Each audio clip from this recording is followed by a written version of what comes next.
मला जेव्हा लग्न करायचंय ना, तेव्हा मला ह्या अशाच पद्धतीने लग्न करायचंय. कारण मला मयुरी त्या तिकडे समोर असताना मला बऱ्याच वेळा ती आदिशक्ती दिसते त्या तिकडे, बऱ्याच वेळा मला ती सतीमाई दिसते, बऱ्याच वेळा ती पार्वतीमाई दिसते, बऱ्याच वेळा मला ती रेणुका माता दिसते त्या तिकडे.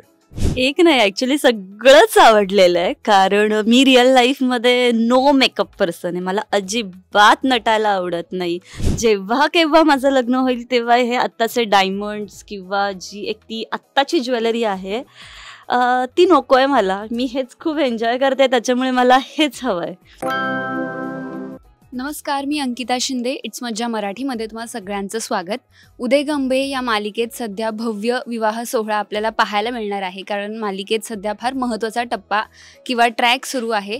जमदग्नी आणि रेणुका माता यांचा विवाह होणार आहे आणि सध्या तेच दोघे माझ्यासोबत आहे, म्हणजे देवदत्त सर आणि मयुरी. तुम्ही दोघेही फार सुंदर दिसत आहात या पारंपरिक कॉस्ट्यूममध्ये. पण तुम्ही काय सांगाल, कशी सुरू आहे ही तयारी लग्नाची?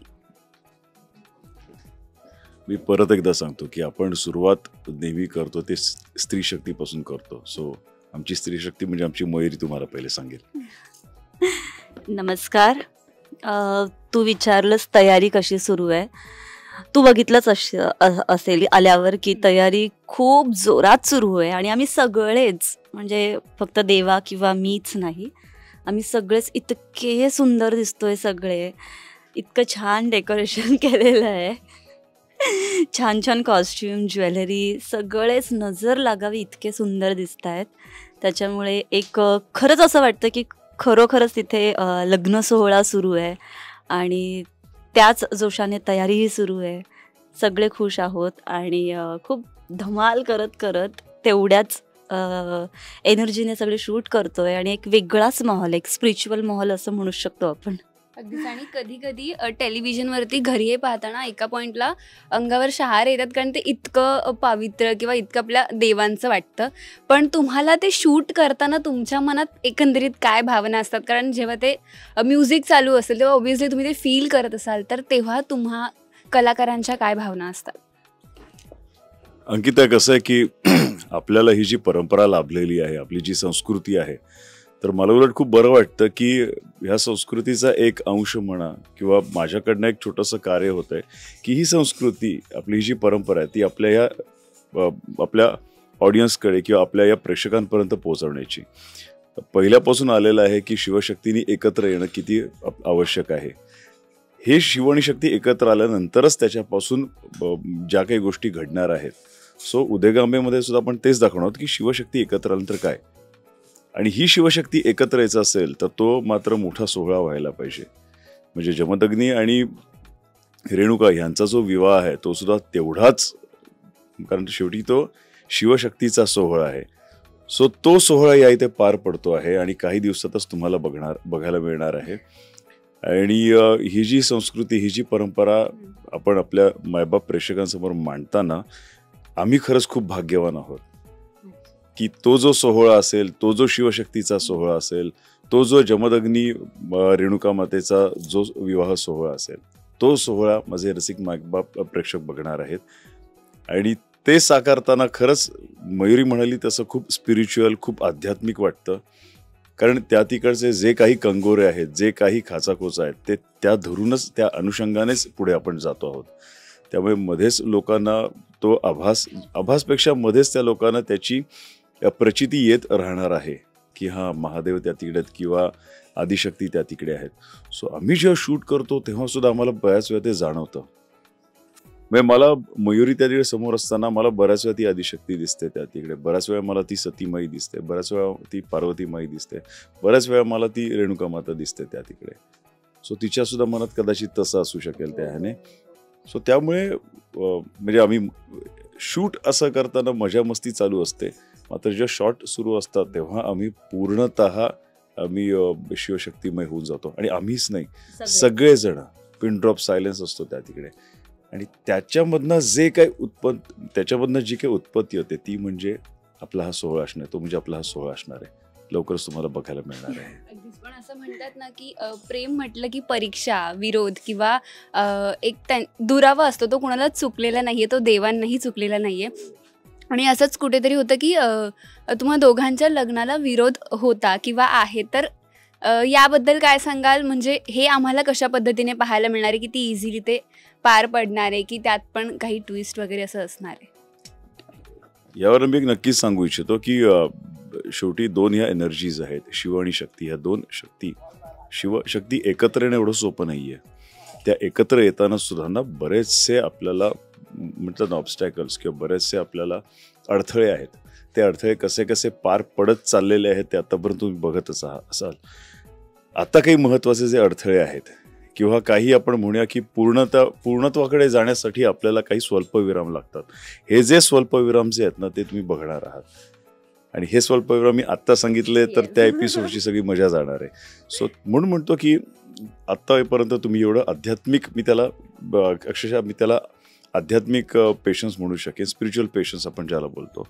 सो ते तुम्ही राखलेले आहेत, ते तसेच राखा काही दिवस फक्त. त्याच्यानंतर तुम्हाला भव्य सोहळा बघायला मिळणार आहे. मयुरी, तुला कसं वाटतंय?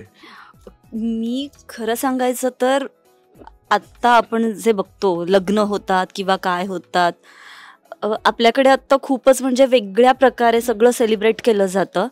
त्याच्यामुळे माझा तरी हा एक्सपिरियन्स खूप वेगळा आहे. आणि कुठेतरी हे सगळं अनुभवताना असं होतंय की मला जेव्हा लग्न करायचं आहे ना तेव्हा मला ह्या अशाच पद्धतीने लग्न करायचं आहे. कारण शूट करताना संगावर काटा येत होता आणि ॲक्च्युली ती एनर्जी, ती पॉवर फील होत होते, जाणवते, ती खरंच जाणवते. आणि जसं हा म्हणाला तसंच की जेव्हा ह्याचा हा लग्नाचा लूक आहे तुम्ही बघताय आणि देवासमोर असतो तेव्हा खरंच असं वाटतं की हां, महादेव आहेत. त्याच्यामुळे ती एक एनर्जी, ते सगळं फील होतं आणि खूपच एक वेगळं असं हे फिलिंग आहे. पण ना इथे सगळंच खूप रिअल आहे. म्हणजे तुम्हा दोघांच्या मुंडावळ्या असोत किंवा कॉस्ट्युम, दागिने, अगदीच सगळं खरं खरं वाटतं. पण मयुरी, या निमित्ताने तुला एक छान असं नटायला मिळतंय, तो पारंपरिक सगळा पेहराव करायला मिळतो. तर ते तू किती एन्जॉय केलंस, किती वेळ लागला, आणि या सगळ्या दागिन्यांपैकी एक दागिना जो तुला फार आवडला असा कोणता? एक नाही, ॲक्च्युली सगळंच आवडलेलं आहे. कारण मी रिअल लाईफमध्ये नो मेकअप पर्सन आहे. मला अजिबात नटायला आवडत नाही, मेकअप अजिबात आवडत नाही. आणि मी ह्या शोच्या माध्यमातून जेवढं म्हणजे तुम्ही प्रत्येक रूपांमध्येच बघितलं असेल, देवीची सगळी रूपं झाली. इनफॅक्ट रेणुकेचं ही रूप आहे, ती ज्या प्रिन्सेस लुक असं म्हणू शकतो आपण. त्याच्यामुळे मी सगळ्याच गोष्टी खूप एन्जॉय करते. म्हणजे आत्ता हा लग्नाचा जरी लुक असेल, एक ज्वेलरी सांगणं खरंच डिफिकल्ट आहे. बरोबर, कारण सर्वात मोठी ज्वेलरी तिच्या बाजूला बसलेली आहे. येस. त्याच्यामुळे हे सगळंच मी एन्जॉय करते. आणि कुठेतरी असं होतंय की जेव्हा केव्हा माझं लग्न होईल तेव्हा हे आत्ताचे डायमंड्स किंवा जी एक ती आत्ताची ज्वेलरी आहे ती नको आहे मला. मी हेच खूप एन्जॉय करते, त्याच्यामुळे मला हेच हवं आहे. म्हणजे फुलांचं हो, मुंडावळ्या. हो. म्हणजे सुरुवातीला मी मोत्यांच्या असतील किंवा त्या गोल्डन ज्या असतात आत्ताच्या, ज्या खूप छान, येस, म्हणजे त्या तर मी बऱ्याचदा शूटच्या निमित्ताने वापरलेल्या आहेत. पण मी पहिल्यांदाच ह्या अशा फुलांच्या छान मुंडावळ्या. त्याचं कारण सुद्धा आहे की ही जी शिवशक्तीची कथा आहे ती पूर्णत्वाकडे नेण्यासाठी ना अजून सुद्धा काही आपण बोलू ना की पुण्यात्मे या इथे असतात. त्याच्यापैकी एक पुण्यात्मा म्हणजे यल्लमाई, यल्लमाई. सो जसं जेव्हा रेणुका मातेचा जेव्हा युवराज्ञाभिषेक सोहळा सुरू होता तेव्हा मला सांगताना शहारा येतोय की तो सोन्याचा जो मुकुट आहे तो सगळा बाजूला ठेवून रेणुका मातेने फुलांचा जो यल्लमाईनी तिला दिला होता तो. कारण जगामध्ये सर्वात जे काय शाश्वत असेल तर ते फक्त प्रेम आहे. सो ते प्रेमाने दिलेली जी भेट आहे ती. सो त्याच्यामुळे भले रेणुराजा ज्याच्याकडे गडगंज संपत्ती सगळं आहे तरी सुद्धा ते मोत्यांचे सोन्याचे मुंडाव्यापेक्षा यल्लमाईने दिलेले हे फुलांचे मुंडावे जास्त महत्वाचे आहे. कारण ह्याची बरोबरी कशाचीच होऊ शकत नाही. कारण ते यल्लमाईचं रेणुका मातेवरचं प्रेम किंवा ते यल्लमाईचं जमदग्नीवरची आपुलकी.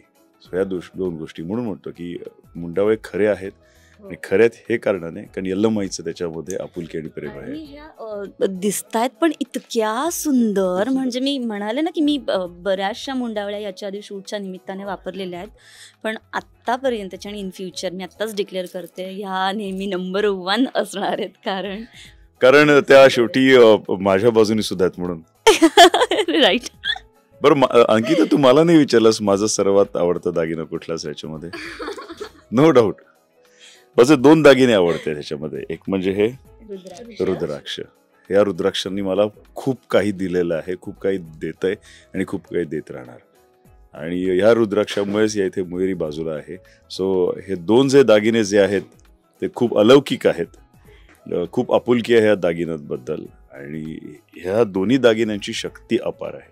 ती शक्ती सतत डोक्यावर राहो ही प्रार्थना आहे. अगदीच सर. पण पूर्वी ना आपल्याकडे स्त्रियांबरोबर पुरुष देखील अलंकार करायचे किंवा एक पर्टिक्युलर दागिने त्यांच्याकडेही असायचे, पण आता ते वेळेनुसार काळानुसार थोडेसे कमी होत गेले.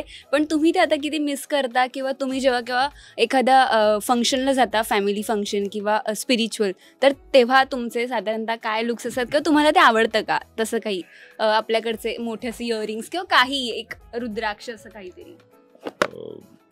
मी माझ्या एका पवित्र अशा अलौकिक प्रोजेक्टमध्ये खूप दागिने घालण्याचा मला योग आला होता. बरेचसे दागिने असायचे वगैरे, त्यामुळे त्यांच्याविषयी एक आपुलकी प्रेम तर आहेच. पण आता असं झालं ना की आता मी केवळ आणि केवळ मला पहिली गोष्ट, मला साधं राहायला प्रचंड आवडतं. तो कदाचित तीच शिक्षा म्हणावा, एक गोड शिक्षा मला परमेश्वराने दिली की तुला साधं राहायला आवडतं ना, मग हे घाल दागिने. म्हणून ते दागिने मी बाहेर कुठे गेलो की कानात फक्त फार अगोदरपासून लहानपणापासून ज्या रिंग्स आहेत त्याच फक्त असतात, हातात एखादी अंगठी असते वगैरे. बाकी माझ्या अंगावर सोनं वगैरे मी काही फारसं नाही. मी सोनं माझ्या बरोबर नसलं तरी सोन्यासारखी माणसं माझ्या बरोबर असतात, तुम्ही पण. सो त्यामुळे ते सोनं काय, हे सोनं जास्त महत्वाचं आहे, हे दागिने जास्त महत्वाचे आहेत. फार महत्त्वाचा मुद्दा आहे. धन्यवाद. दोघांशी गप्पा मारून फार छान वाटलं नेहमीप्रमाणेच. पण तरीसुद्धा जाताना एकदा प्रेक्षकांना काय सांगायला आवडेल, त्यांना काय अपील करायला आवडेल? अंकिता, माझ्या मी कुटुंब म्हणतो फार पहिल्यापासून मयुरी. मी ह्यांना काय अपील काय करू, मी ह्यांना उलट मी आमंत्रण देतो ह्यांना की खूप भव्य दिव्य अलौकिक असं आध्यात्मिक असं शिवशक्ती सोहळा की आपण म्हणजे शिवशक्ती विवाह सोहळा तुम्हाला पाहायला मिळणार आहे. तेव्हा आपल्या लाडक्या वाहिनीवर, स्टार प्रवाह वाहिनीवर संध्याकाळी ठीक 6 वाजता तुम्हाला हा सोहळा पाहायला मिळणार आहे. जी वेळ असते, जी दिवे लागणीची वेळ असते, जी वेळ आपल्या घरी आपण कुलाचार घडत असतो, त्याच वेळेला तुम्हाला हा शिवशक्तीचा विवाह सोहळा पाहायला मिळणार आहे. खूप अलौकिक आहे, तुम्ही आवर्जून बघा. आणि खरं सांगतो, मागे जसं मी अंकिता तुम्हाला सांगितलं होतं तसं तुम्हाला प्रत्येकाला काही ना काहीतरी अनुभूती येत असणार, ती वाढत राहील. आम्हाला आज सुद्धा मला एक अनुभूती आली, काही दिवस मला एक वेगळ्या अनुभूती येत चालल्यात.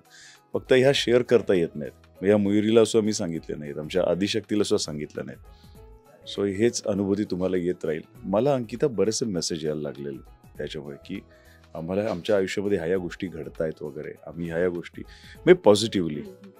सो त्याच गोष्टी तुमच्याबद्दल घडणार आहेत. त्यासाठी फक्त एकच करा, 6 वाजता उदय गांभे मालिका आपल्या लाडक्या स्टार प्रवाह वाहिनीवर बघा. खूप चांगल्या गोष्टी तुमच्या लक्षात येतील. काय बोलायचं मयुरी? हेच मम. मी केवळ हे मुख माझं असलं त्याच्यामधनं शब्द बाहेर पडत असले, त्याच्या मागे जी शक्ती आहे ती मयुरीची शक्ती लक्षात घ्या. दोघांची, सगळ्यांचीच. अगदीच. आणि खरंच अतिशोक्ती वाटू शकते, पण मला या दोघांच्या थोडंसं खाली इथे बसण्यात फार आनंद झालाय. कारण ते एक असतं ना, खरं आहे का असं वाटतं. आणि मी थोडीशी स्पिरिच्युअल आहे, सो त्यामुळे मला खरंच फार छान वाटलं दोघांशी गप्पा मारून. Thank you so much. धन्यवाद. खूप धन्यवाद. मराठी मनोरंजन सृष्टीमधील मालिका, चित्रपट, नाटक तसेच कलाकारांबद्दलच्या नवीन अपडेट्स जाणून घेण्यासाठी नक्की सबस्क्राईब करा इट्स मज्जा मराठी या आपल्या नवीन यूट्यूब चॅनलला.